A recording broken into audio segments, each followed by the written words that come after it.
Hello students. Vedant academy के official YouTube channel पर मैं दीपक पवार आपका स्वागत करता हूं।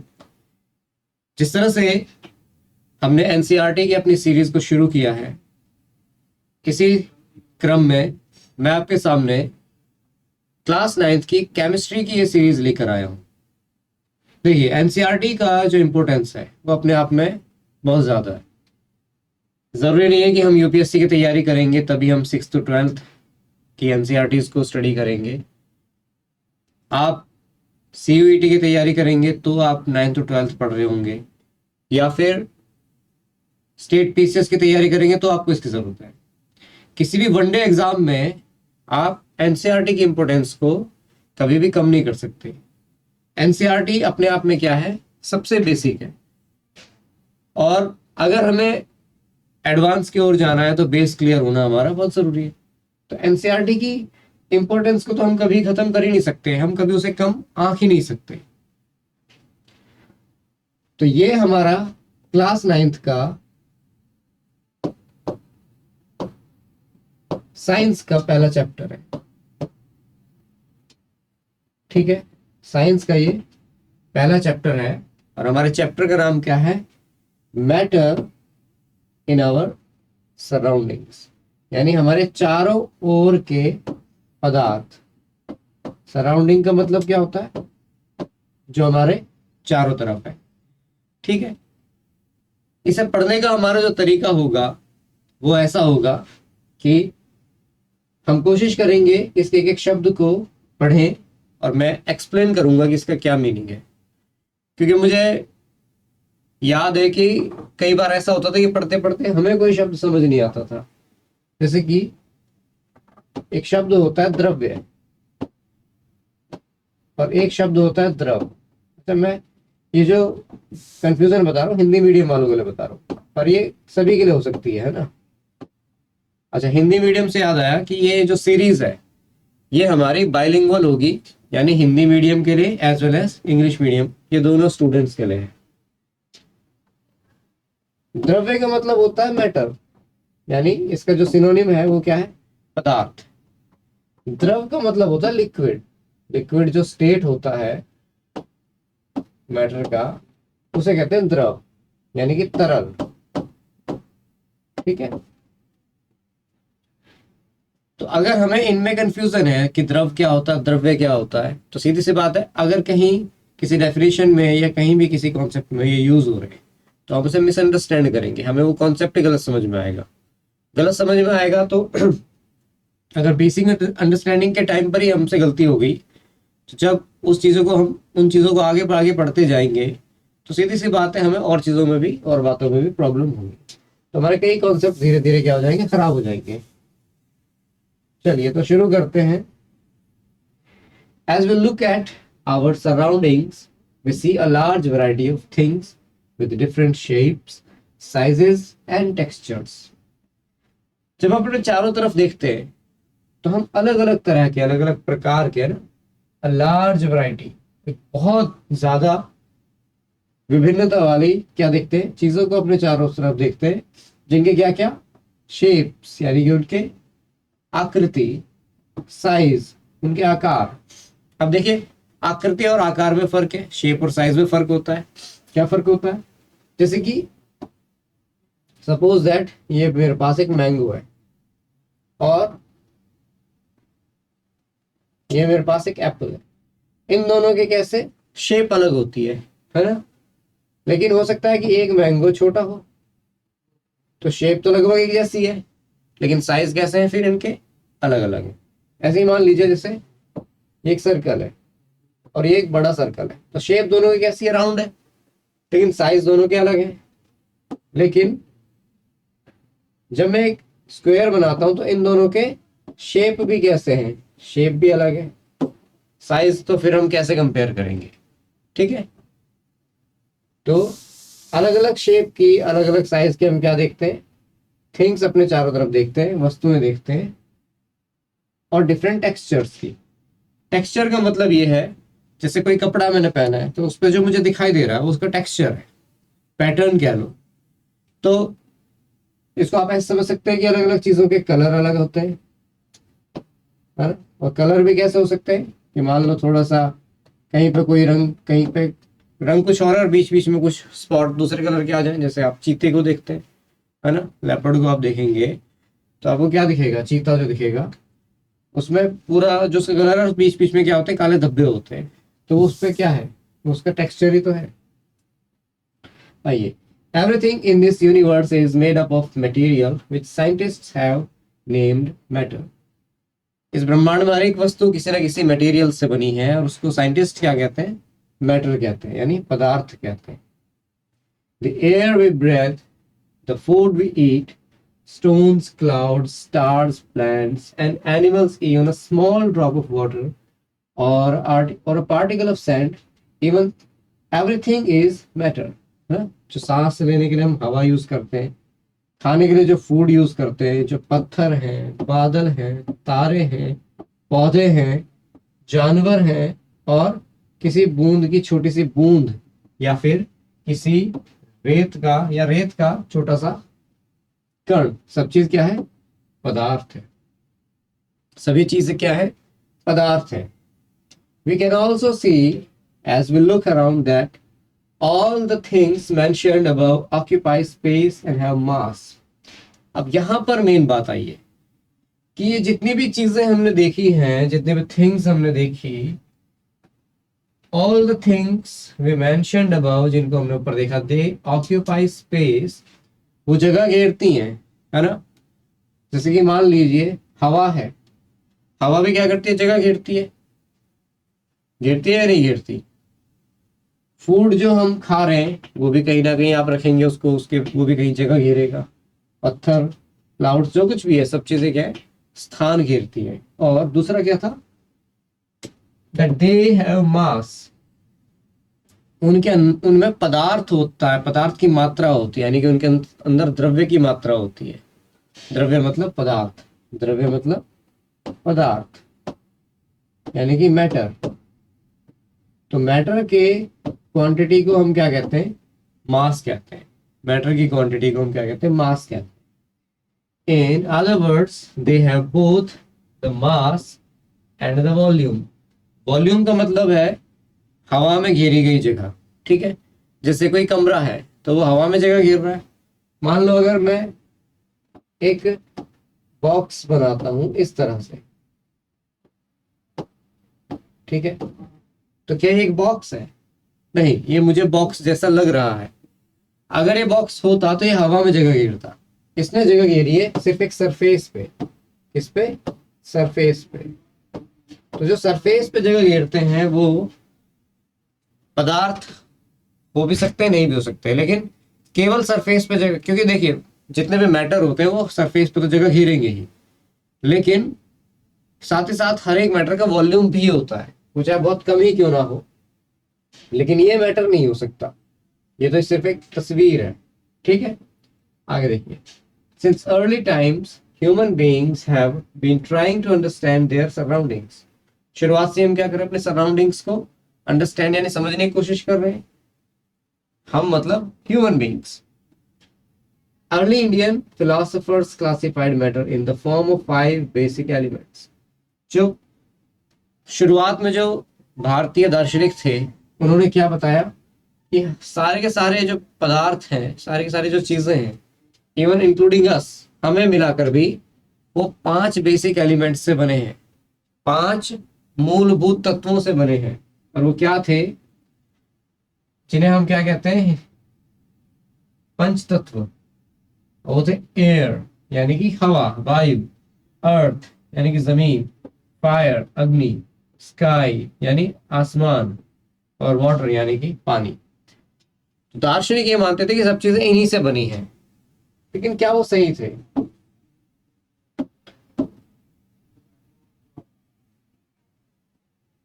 देखिए,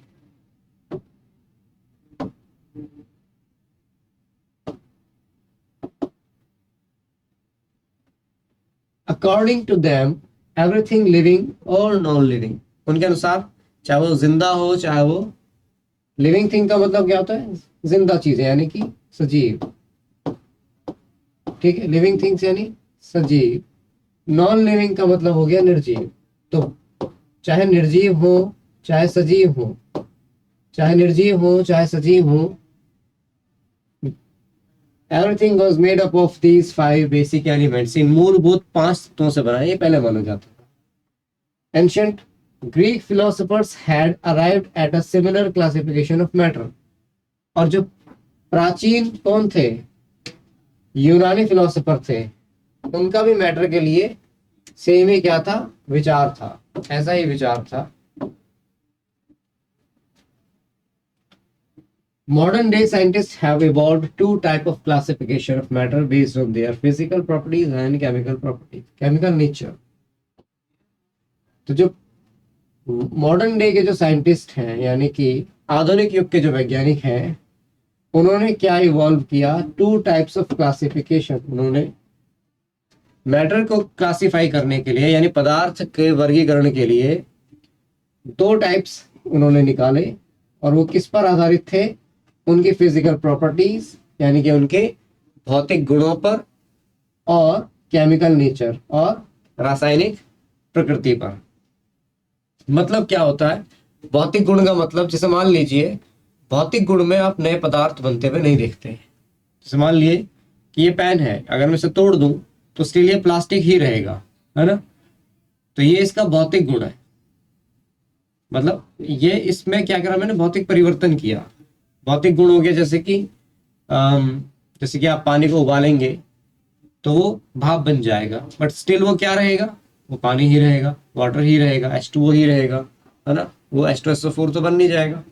तो प्रॉपर्टीज उसके कहीं भी चेंज नहीं होंगी, क्योंकि उसमें नया पदार्थ नहीं बना है, कोई नया मैटर नहीं बना है। और केमिकल नेचर जो होता है वो हमें ये बताता है कि किसी पदार्थ की ये प्रॉपर्टी किस कारण से है, ठीक है। In this chapter we shall learn about matter based on its physical properties. Chemical aspects of matter will be taken up in subsequent chapters. तो ये चैप्टर जो हम चेक करेंगे, मतलब इस चैप्टर में जो हम देखने वाले हैं, उसमें हम क्या देखने वाले हैं, सिर्फ फिजिकल प्रॉपर्टीज के बेस पर मैटर को देखेंगे। केमिकल प्रॉपर्टीज जो है आने वाले चैप्टर्स में हम देखेंगे। आइए फिजिकल नेचर ऑफ मैटर देखते हैं कि मैटर का फिजिकल नेचर क्या होता है, यानी कि भौतिक प्रवृत्ति कैसी होती है, भौतिक प्रकृति कैसी होती है पदार्थ की या द्रव्य की। Matter is made up of particles. Matter किससे बना होता है, पार्टिकल्स से बना होता है, छोटे छोटे कणों से बना होता है। मैटर किससे बना होता है, सूक्ष्म कणों से, छोटे छोटे कणों से बना होता है।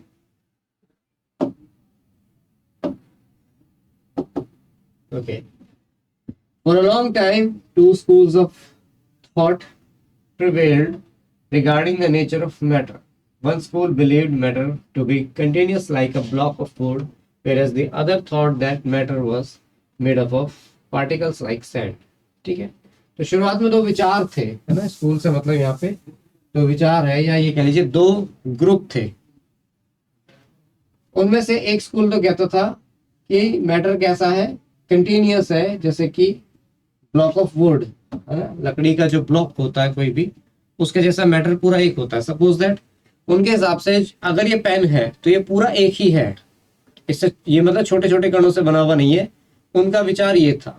वहीं दूसरा जो ग्रुप है, दूसरे जो विचार हैं, वो क्या कहते हैं कि नहीं, जिस तरह से रेत के छोटे छोटे कण होते हैं, उसी तरह से हर एक पदार्थ क्या है, छोटे छोटे पार्टिकल्स से बना हुआ है, छोटे छोटे कणों से बना हुआ है। ठीक है, let us perform an activity to decide about the nature of matter. Is it continuous or particulate? ठीक है, तो अब हम एक एक्टिविटी करेंगे और हम देखेंगे, ये डिसाइड करेंगे कि मैटर का एक्चुअल में नेचर क्या है।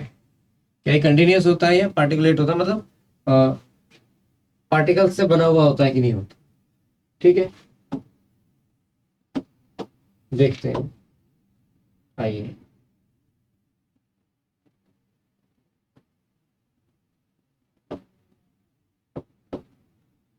Take 100 ml beaker.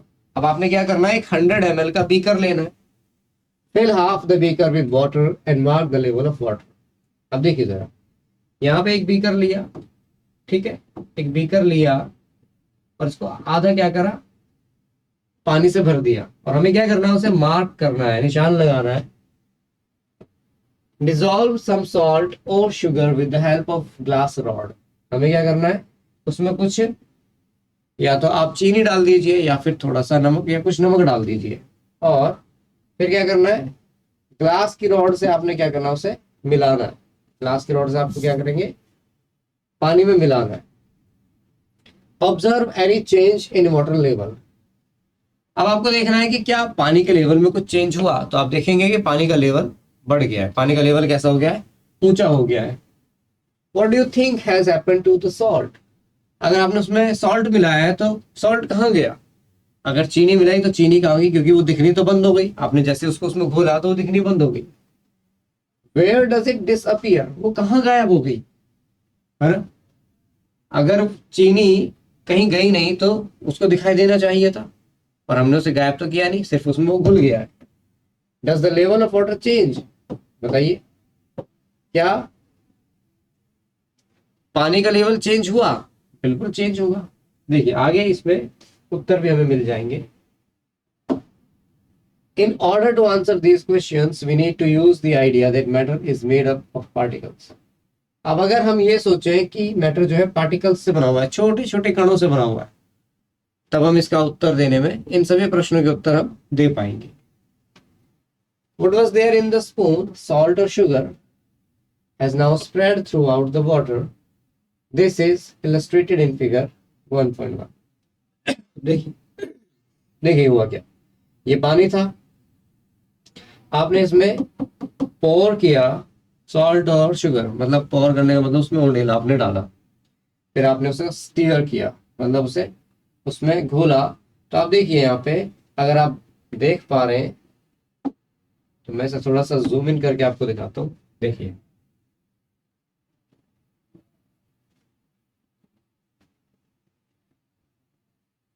I hope कि अभी आपको दिखाई दे रहा होगा। देखिए ये जो छोटे छोटे आपको ये पार्टिकल्स दिखाई दे रहे हैं, ये क्या है, शुगर या सॉल्ट जो भी आपने मिलाया था। अकॉर्डिंग टू बुक ये क्या है, सॉल्ट के पार्टिकल है, क्योंकि सॉल्ट भी किससे बना है, पार्टिकल्स से बना है, कणों से बना है। और जब आपने उसे पानी में मिलाया तो क्या हो गया, पार्टिकुलेट हो गया, मतलब यूं कह लीजिए अपने पार्टिकल्स में टूट गया और पूरे पानी में क्या हो गया, इवनली डिस्ट्रीब्यूट हो गया, यानी बराबर बराबर बट गया। तो उस वजह से हुआ क्या कि वो हमें दिखाई देना बंद हो गया। अब आप कहेंगे कि भाई दिखाई देना क्यों बंद हो गया, क्योंकि ये जो पार्टिकल्स होते हैं, ये जो कण होते हैं, वो इतने सूक्ष्म होते हैं, इतने छोटे होते हैं, इतने टाइनी होते हैं कि हम उन्हें अपनी आंखों से देख नहीं सकते। लेकिन पानी में डालने पर क्या होता है, नमक अपने कणों में टूट जाता है। तो फिर इस वजह से होता क्या है कि नमक और चीनी हमें दिखाई देनी ही बंद हो जाती है। ठीक है, तो यही रीजन है। इस वजह से होता क्या है कि चीनी हमें दिखाई नहीं देती। ओके कितना है, चलिए आगे देखते हैं।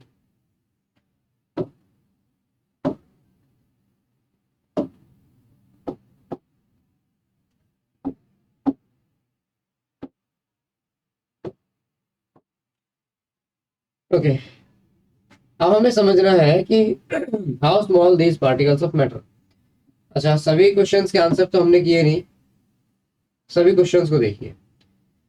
What do you think has happened to salt, तो हमने देख लिया कि भाई सॉल्ट क्या हो गया, अपने पार्टिकल्स में टूट गया, तो इसलिए वो हमें दिखाई देना बंद हो गया। Where does it disappear, disappear नहीं हुआ था, वो सिर्फ पार्टिकुलेट हो गया था। Does the level of water change, yes ठीक है, हमने क्वेश्चन कर लिए थे सभी। आइए अब नेक्स्ट क्वेश्चन जो दिमाग में आना चाहिए, that should be how small are these particles of matter. तो दिमाग में अब नया क्वेश्चन ये आना चाहिए कि ये जो पार्टिकल्स के मैटर के जो पार्टिकल्स होते हैं, जो कण होते हैं, वो कितने छोटे होते हैं, उनका साइज क्या होता है। तो अब क्या करेंगे हम, एक और हमारे पास एक्टिविटी है, activity 1.2। Take 2-3 crystals of potassium permanganate and dissolve them in 100 ml of water. 100 ml of water लेना है और उसमें क्या करना है, पोटेशियम परमैंगनेट को डिसॉल्व करना है, घोलना है। पोटेशियम परमैंगनेट जिसे हम, अगर हम इसका केमिकल फॉर्मूला देखें तो ये आपका होता है के MnO4, KMnO4, ठीक है। और इसको एक और नाम से भी जानते हैं हम, इसे हम लाल दवा के नाम से भी जानते हैं, है ना। इसका कलर कुछ रेडिश या पिंकिश कुछ कलर होता है, गुलाबी सा या लाल सा कुछ कलर होता है इसका, जिस वजह से इसको लाल दवा कहते हैं। और ये जानवरों को चोट वगैरह लग जाती है तो उसमें भी ये यूज की जाती है, तो शायद इसे ऐसा दवा भी कहते होंगे। पर आपको वही पोटेशियम पर मैग्नेट क्या करना है, पानी में डिजोल्व करनी है। तो वो क्या होता है, पानी में घुल जाता है, जिस तरह से चीनी और नमक पानी में घुल जाता है, तो KMnO4 यानी कि पोटेशियम पर मैग्नेट भी पानी में घुल जाता है। अब take out approximately 10 ml of this solution and put it into 90 ml of clear water। तो अभी करना क्या है, यहाँ पे हमने 100 ml ऑफ वाटर लिया, उसमें पोटेशियम परमैंगनेट मिला दिया, बल्कि डायग्राम नीचे दिया होगा तो हम उसे देख लेते हैं। देखिए,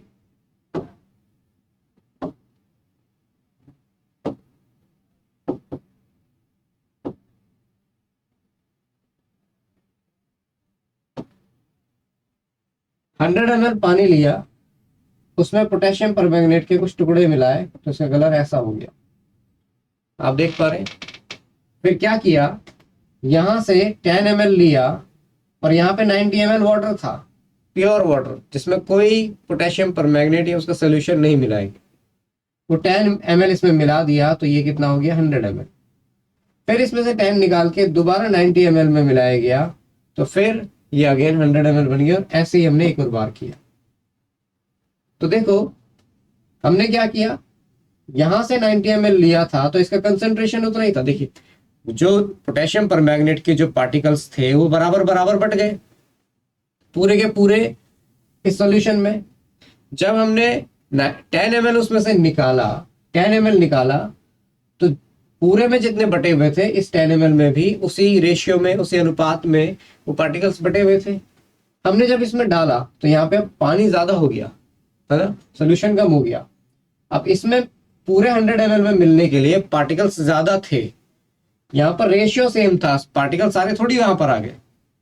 तो जब इसमें मिलाया तो वो सारे पार्टिकल्स फिर इस 100 ml में मिल गए, लेकिन पार्टिकल्स इस बार कम थे। तो आप महसूस करेंगे कि इसका जो कलर है इसके मुकाबले में इसका कलर हल्का हो गया। इसके बाद फिर हमने इसमें से जब पोटेशियम परमैंगनेट के पार्टिकल्स इसमें पूरे बट गए, तो अब इसका हमने 10 ml लिया। सीधी सी बात है, सारे के सारे पार्टिकल यहाँ नहीं आए होंगे, यहाँ पे और कम हो गए होंगे। फिर यहाँ पे हमने फिर पानी में जब मिलाया तो पूरे 100 ml में मिले, इस बार पार्टिकल्स और कम थे, और इस बार आप देखेंगे कि कंपेरेटिवली और ज्यादा इसका कलर लाइट हो गया, हल्का हो गया। और नेक्स्ट टाइम जब हमने फिर ऐसे किया तो इसका कलर बहुत ज्यादा हल्का हो गया।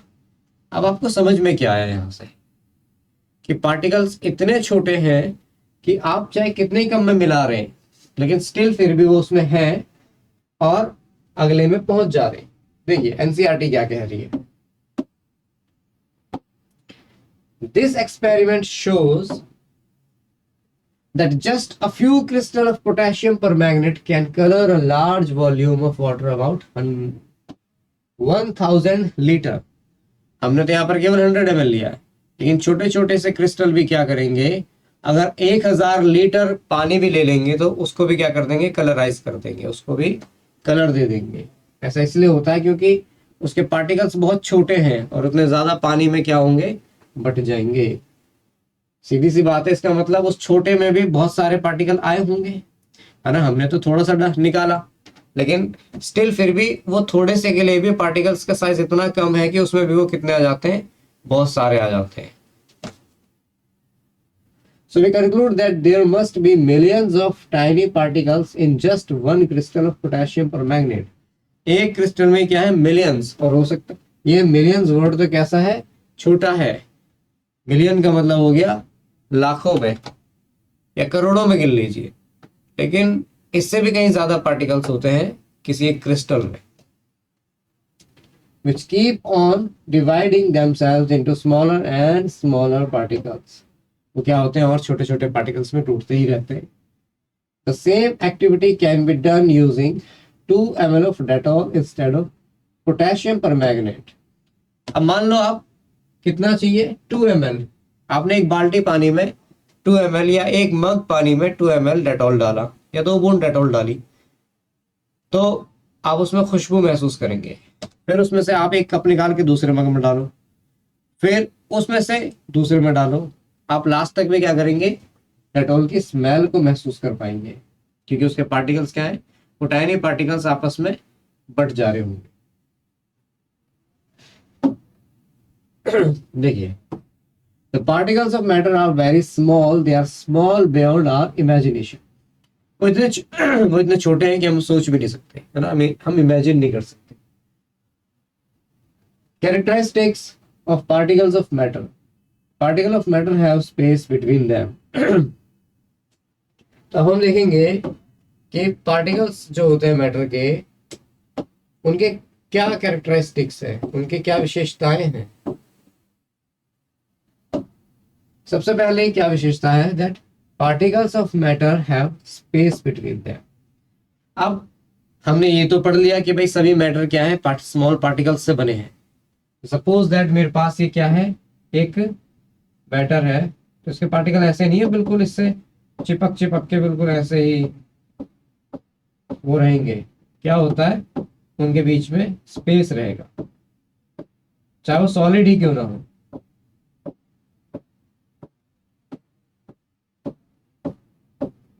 बीच में क्या रहेगा, स्पेस रहता है। और ये स्पेस होता है, इस बात को हम कैसे कह सकते हैं, आइए जरा देखते हैं, फिर हम समझेंगे इसको। We saw that particles of sugar, salt, Dettol or potassium permanganate got evenly distributed in water. पानी में क्या होते हैं, ये बट जाते हैं, चाहे वो चीनी हो, नमक हो, डेटॉल हो या पोटेशियम परमैंगनेट हो। हमने चारों एग्जांपल देखे हैं। Similarly, when we make tea, coffee or lemonade, lemonade मतलब नींबू पानी, चाहे हम चाय बनाएं, कॉफी बनाएं या लेमनेड बनाएं, particles of one type of matter get into the spaces between particles of the other. अब आप सोचो कि जब चीनी घुल गई, चाहे चाय में घुले, चाहे नींबू पानी में घुले, चाहे जो सॉल्यूशन हमने पहले बनाया था उसमें घुले, वो पार्टिकल्स चले कहाँ जाते हैं, घुल तो गए, वो बट कैसे जाते हैं भाई पूरे में। मान लो एक कमरे में सामान रखा हुआ है, आप और सामान लाएं और फिर उसे भर दें, धीरे धीरे पूरा कमरा ही भर जाए, खड़े होने की भी जगह ना बचे। अब और सामान लाएंगे तो क्या उसे कहीं रख पाएंगे? अगर हाँ उसे रख पाए तो इसका मतलब उसमें स्पेस था। तो ये जो पार्टिकल्स पूरे के पूरे वाटर में इवनली डिस्ट्रीब्यूट हो गए, बराबर बराबर बट गए, तो सीधी सी बात है उनके बीच में कहीं स्पेस रहा होगा, वहीं तो एडजस्ट हुए होंगे। अगर स्पेस नहीं होता तो वो पार्टिकल्स एक जगह ही रह जाते, है ना। जैसे कि अगर चीनी ठीक से ना घोलो तो नीचे जमी रह जाती है, लेकिन वो नीचे इसलिए नहीं जमी रह गई कि वो खुल नहीं सकती थी, वो घोली नहीं है इसलिए, अदरवाइज वो घुलती तो वो भी बट जाती पूरे, तो नीचे नहीं दिखाई दे रही होती। This shows that there is enough space between particles of matter. इससे पता चलता है कि भाई पार्टिकल्स, मैटर के जो पार्टिकल्स होते हैं उनके बीच में स्पेस क्या काफी होता है ताकि दूसरे छोटे पार्टिकल्स उसके बीच में एडजस्ट हो सके।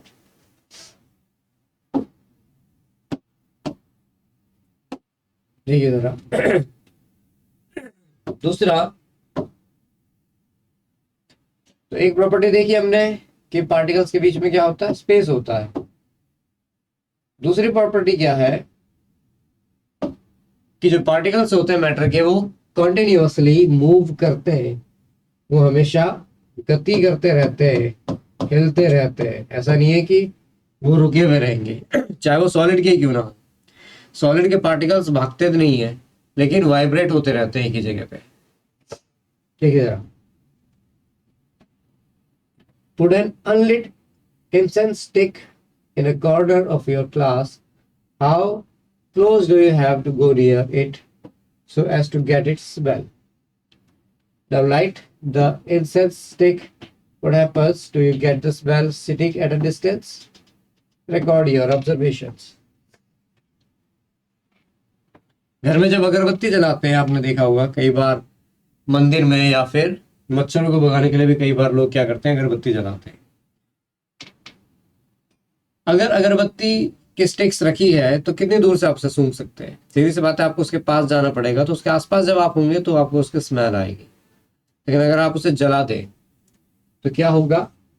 आप कमरे के किसी भी कोने में बैठ जाए, कोने में अगर एक मकड़ी भी बैठी होगी ना, तो वो भी क्या कर पाएगी? उसे उसे स्मेल को ले पाएगी, सूंघ पाएगी। तो इससे हम कंक्लूजन क्या निकालते हैं? देखिए जरा, यहाँ पे एक और एक्टिविटी दी है, इन सभी एक्टिविटीज को पढ़ लेते हैं, फिर हम एक साथ इनको कंक्लूड करेंगे।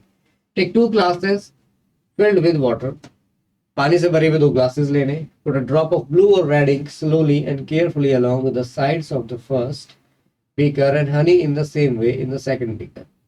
ठीक है, तो 2 ग्लास जो हमने लिए हैं या हमने बीकर लिया है, जो भी हमने क्या करना है, एक में तो इंक की, चाहे ब्लू और ब्लैक किसी भी कलर की, आपको इंक की कुछ ड्रॉप्स डालनी है। दूसरे में आपको क्या करना है? हनी डालना है, यानी शहद डालना है। Leave them undisturbed in your house और in a corner of the class. आपको क्या करना है? क्लास के या कमरे के कोने में उन्हें रख देना, उन्हें छेड़ना नहीं है। चीनी को जैसे हमने स्टीयर किया था, घोला था हिला के, वो नहीं करना है। रिकॉर्ड योर ऑब्जर्वेशंस, अपने ऑब्जर्वेशंस को देखना है। What do you observe immediately after adding the ink drop? जैसे ही आप इंक ड्रॉप डालते हैं उसके तुरंत बाद आपको क्या दिखता है? What do you observe immediately after adding a drop of honey?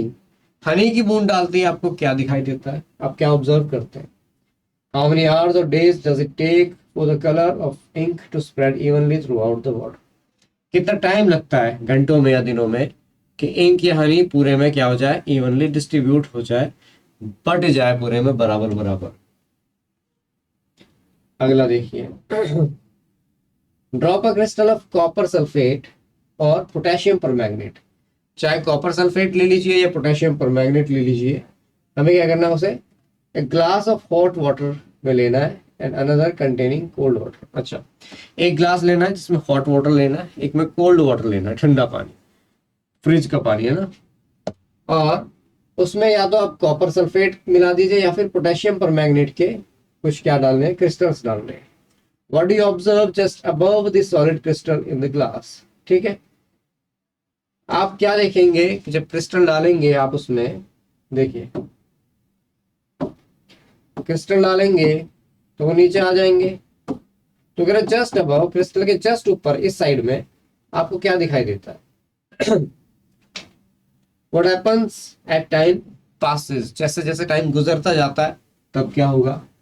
What does this suggest about the particles of solid and liquid? और इससे हमें पार्टिकल्स जो सॉलिड के और लिक्विड के हैं उनके पार्टिकल्स के बारे में हमें क्या जानकारी मिलती है? मतलब ये क्या सुझाव देता है, हमें क्या समझाना चाहता है, इससे क्या पता चलता है?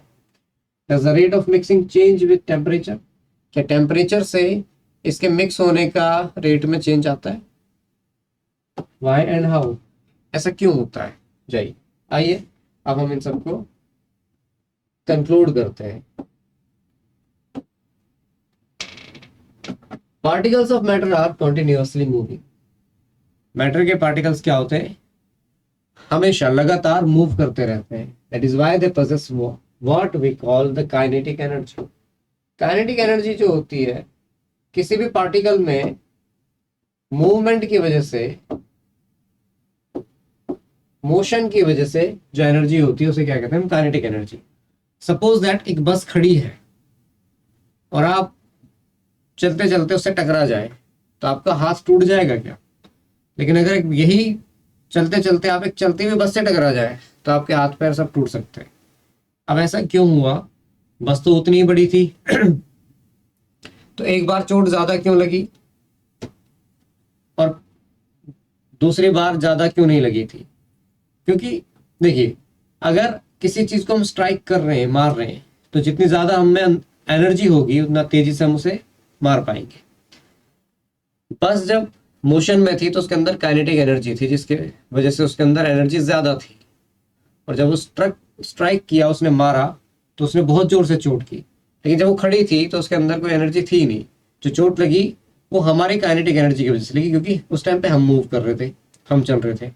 तो मान लो अगर आप आराम से चलते चलते, सपोज दैट कोई फोन चला रहा है और फोन चलाते चलाते ऐसे चलेगा तब टकराएगा, और एक कोई बहुत तेजी से भाग रहा है तब टकराएगा। तो चोट कब ज्यादा लगेगी, जब हम भाग रहे होंगे, क्योंकि काइनेटिक एनर्जी हमारे अंदर होगी मूव करने के कारण, है ना, मूविंग स्टेट में जब हम होते हैं। तो क्योंकि पार्टिकल्स जो होते हैं वो कंटिन्यूअसली कैसे होते हैं, मूव करते रहते हैं, तो उनके अंदर कौन सी एनर्जी होती है, काइनेटिक एनर्जी होती है।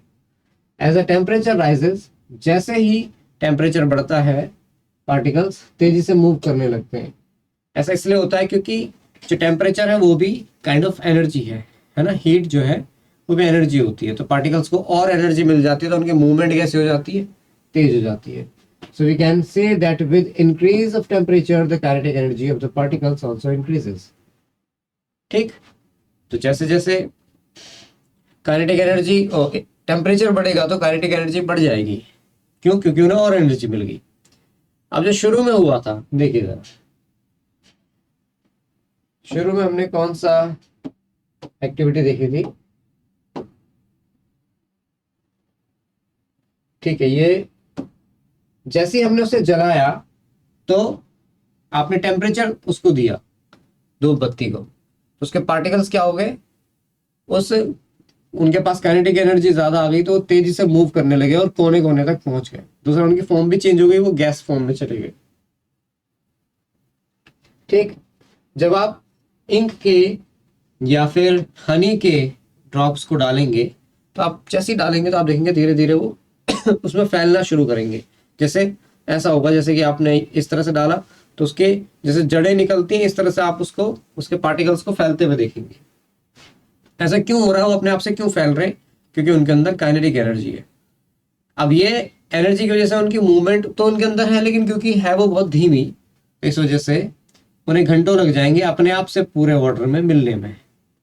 लेकिन अगर हम गर्म पानी में ये एक्टिविटी करें, जैसे कि यहाँ पे पोटेशियम परमैंगनेट या कॉपर सल्फेट के साथ हमने किया, ठंडे पानी में जब आप घोलेंगे तो आप महसूस करेंगे कि उसे घुलने में लग जाएगा बहुत समय, घंटों लग जाएंगे। लेकिन गर्म पानी में वो तुरंत ही घुल जाएगा, हिलाएंगे आप किसी को भी नहीं, उसके बावजूद गर्म पानी में वो तुरंत आपको घुलता हुआ दिखाई देगा।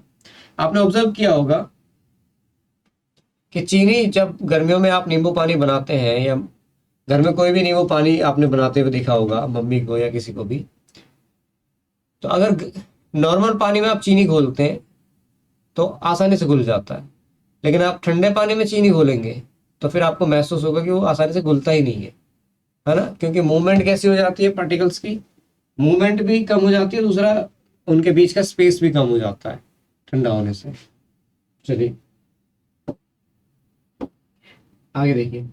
In the above three activities, we observe that particles of matter intermix on their own with each other. अपने आप ही क्या हो रहे हैं, वो इंटरमिक्स हो रहे हैं, एक दूसरे में मिल रहे हैं। They do so by getting into the spaces between the particles. वो ऐसा इसलिए कर पाते हैं क्योंकि उन्हें पार्टिकल्स के बीच में क्या मिलता है, स्पेस मिल जाता है। This intermixing of particles of two different types of matter on their own is called diffusion.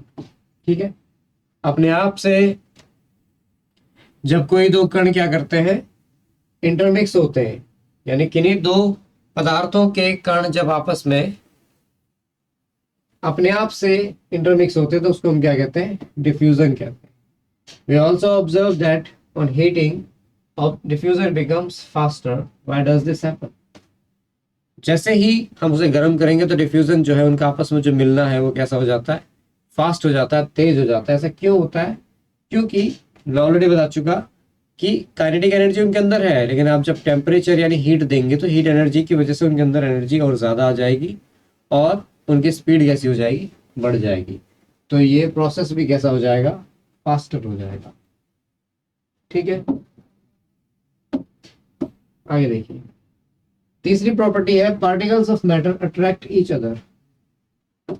अब मैटर के पार्टिकल क्या करते हैं, एक दूसरे को अट्रैक्ट करते हैं। मैटर के पार्टिकल क्या करते हैं, एक दूसरे को अट्रैक्ट करते हैं, यानी कि आकर्षित करते हैं।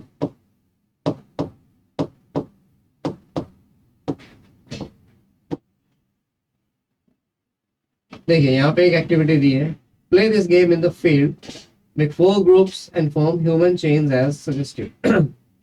4 ग्रुप बनाने हैं आपको, और जैसे कहा गया है उस तरह से आपको क्या करना है, 4 ह्यूमन चेन बनानी है। पहली चेन इस तरह से बनानी है, देखिए अब क्या करना है, सब लोगों को खड़े होना है एक हाथ से अपने फ्रेंड के, जो भी आपका साथी है, उसके कमर को पकड़ना है और दूसरे हाथ से दूसरे के। फिर ये पहले वाला आपको पकड़ेगा, ये आपको इस तरह से क्या कर रहे हैं, कमर के पीछे से एक दूसरे को पकड़ना है। ठीक है, अच्छा, ये क्या है, इडोमिस्टी डांसर्स जो होते हैं इस तरह से वो एक दूसरे को होल्ड करते हैं। Second group should hold hands to form a human chain. दूसरे ग्रुप को क्या करना है, एक दूसरे के हाथों को पकड़ना है। The third group should form a chain by touching each other with only finger tips. तीसरे ग्रुप को सिर्फ इस तरह से फिंगर टिप्स को टच करके चेन को बनाना है। Now the fourth group of students should run around and try to break the 3 human chains one by one into as many small groups as possible. अब चौथे ग्रुप को क्या कर रहा है, वो उनसे भिड़ेंगे, उनसे टकराएंगे और उन्हें क्या करना है, उन चेन्स को तोड़ना है। तो क्या लगता है आपको, कौन सी चेन आसानी से टूटेगी और कौन सी नहीं टूटेगी? Which group was the easiest to break and why? जो जिन्होंने केवल फिंगर टिप्स से अपने साथी को पकड़ के या टच करके क्या किया था, चेन बनाई थी, ऑब्वियस सी बात है कि वो क्या करेंगे, एक आसानी से वो वाली चेन टूट जाएगी। ऐसा क्यों होगा? क्योंकि उनका आपस में कोई अटैचमेंट ही नहीं है। ठीक, अब देखिए आगे क्या कह रहे हैं। If we consider each student as a particle of matter, then in which group the particles held each other with the maximum force? अब वो कह रहा है कि अगर हर एक स्टूडेंट को, जो इस तरह से चेन बनाए हुए थे तीनों ग्रुप में, पहले 3 ग्रुप में, अगर इन्हें हम पार्टिकल मान लें हर एक स्टूडेंट को, तो किस ग्रुप के पार्टिकल्स ने एक दूसरे को सबसे ज्यादा फोर्स से पकड़ा हुआ था, जिन्होंने एक दूसरे को कमर के पीछे से इस तरह से होल्ड किया हुआ था टाइटली। ठीक है, आगे क्या दिया है, टेक एन आयरन नेल, एक लोहे की कील लेनी है, अ पीस ऑफ चॉक, एक चॉक का टुकड़ा लेना है, एंड अ रबर बैंड, और एक रबर बैंड लेना है। Try breaking them by hammering, cutting और स्ट्रेचिंग। तो सबसे पहले आपको क्या करना है, इन्हें तोड़ने की कोशिश करनी है। तो जब आप हैमर करेंगे यानी हथौड़ा मारेंगे, तो जो आयरन नेल है वो क्या हो जाएगी, वो पिचक जाएगी। चौक जो है वो फूट जाएगी, टूट जाएगी। रबर बैंड क्या होगा, पिचक जाएगा, लेकिन वो हैमरिंग करने से यानी हथौड़ा मारने से टूटेगा नहीं। दूसरा क्या है, कटिंग, काटना है आपको। अब आप काटेंगे तो आप चाकू से महसूस करेंगे कि आयरन नेल को यानी कि लोहे के कील को नहीं काट पा रहे होंगे।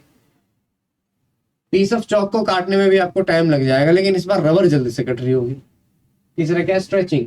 अब आपको खींचना है तो आप महसूस करेंगे कि ना तो आप कील को खींच पा रहे हैं, नेल को, ना ही आप खींच पा रहे हैं चॉक को, लेकिन रबर बैंड जो है खींच पा रही होगी। In which of the above 3 substances do you think the particles are held together with greater force? इनमें से किस में आपको लगता है कि सबसे ज्यादा फोर्स के साथ पार्टिकल्स ने एक दूसरे को पकड़ा होगा? सीधी सी बात है कि ये आयरन नेल में था, क्योंकि हथौड़े से मारा तो भी वो बिखरे नहीं, वो एक दूसरे से चिपके ही रहे, फैलते गए लेकिन चिपके रहे। आपने उन्हें खींचने की कोशिश की, वो खींचे नहीं, काटने की कोशिश की, वो कटे भी नहीं, तो सबसे मजबूती से उन्होंने पकड़े रखा। अगली एक्टिविटी क्या कहती है, take some water in a container, try cutting the surface of water with your fingers.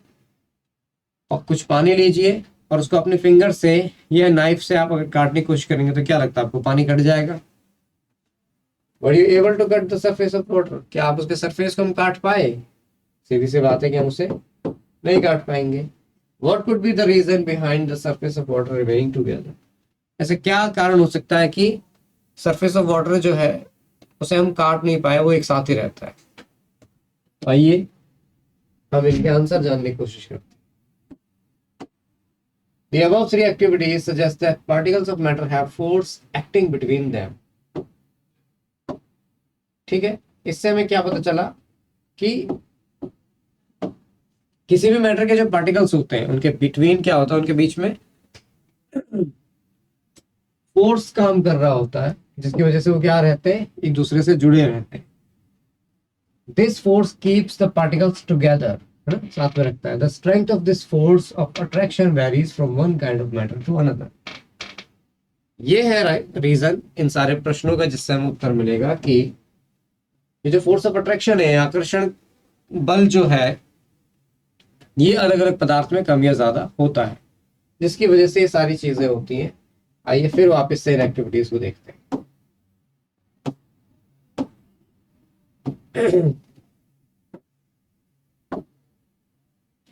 यहाँ पर आयरन नेल में क्या था, फोर्स ऑफ अट्रैक्शन सबसे ज्यादा था, चौक में सबसे कम था, और रबर बैंड में मतलब दूसरे नंबर पे चौक के पास था और तीसरे रबर बैंड के पास। तो जब आप उसे खींच रहे थे तो फोर्स ऑफ अट्रैक्शन कम होने के कारण क्या हो रहे थे, वो खींच जा रहे थे। लेकिन फोर्स ऑफ अट्रैक्शन ज्यादा था रबर में और चौक में और आयरन नेल में, तो आपने उन्हें खींचा तो वो खींचे ही नहीं। ठीक है। दूसरा क्या था, जब आप पानी को काट रहे थे, तो जब आप उसे काटते हैं तो क्योंकि फोर्स कम था तो वो अलग हट जाते हैं। लेकिन वो फोर्स है, जैसी वो जो रीजन है जिसकी वजह से वो अलग हुए थे, आप उसे हटाते हैं तो वो फिर क्या हो जाते हैं, इकट्ठा हो जाते हैं। तो ये किस वजह से हो रहा था, क्योंकि फोर्स ऑफ अट्रैक्शन जो होता है ये वेरी करता है मैटर टू मैटर। तो हमने ये तो पढ़ा कि पार्टिकल्स ऑफ मैटर क्या करते हैं, एक दूसरे को अट्रैक्ट करते हैं, लेकिन साथ ही साथ ये फोर्स ऑफ अट्रैक्शन अलग अलग मैटर में कम या ज्यादा होता है। 3 प्रॉपर्टीज हमने देखी। पहली कि एक तो ये जो पार्टिकल्स हैं वो कंटिन्यूसली मूव करते हैं, ये एक दूसरे को अट्रैक्ट करते हैं। तीसरा कि इनके बीच में स्पेस होता है।